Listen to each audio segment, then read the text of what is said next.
Good morning! For today's video, we're going to cook bangus bistek. So, yung mga ingredients natin is nasa labas na kasi doon tayo magluluto. And then, right now, just taping this video and later on, the cooking process. Anyway, that's it. See you later. Bye-bye! Okay, so here's the thing. Our ingredients are, we have bangus here. Nalinis ko na din siya and also tinanggalan ko ng yung black meat dito kasi medyo malangsa yun eh. Yan, tanggal na siya. Tadan! A lot of onions. I used two onions there, the big ones. And of course, we have the calamansi juice. There, ito lang. So first step, we have to fry this one. Oh, just want to share with you, I have a little bud here. Tadan!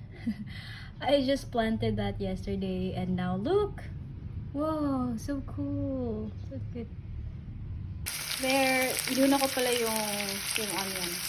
So, kalahati, ganyan, padaanan na sa Mexico and then yung kalahati yung lalagay ko dito.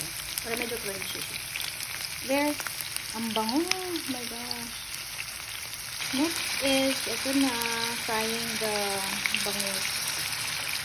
Oh guys, I'm so excited to eat. It makes me hungry.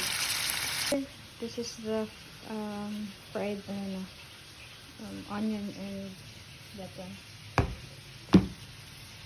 Ayan na siya. Alright. Last step na tayo. Paghaluin na natin ito. Yan, with matching yan. And of course, the calamansi. Alright, so this is the combination na ng calamansi, toyo, there, the onion, pepper. Yan. Papakuluan na natin, then for tasting, if okay na yung lasa, then we have to put the bangus. Oh my, look at that. Oh, I really love onion. Yeah, so gusto ko madaming onion. Halos di mo na nakikita yung fish. Anyway, sobrang sarap. For tasting, yeah. Ah! Oh my gosh, ang sarap. Lasang-lasa yung onion. Going to eat na. Wow.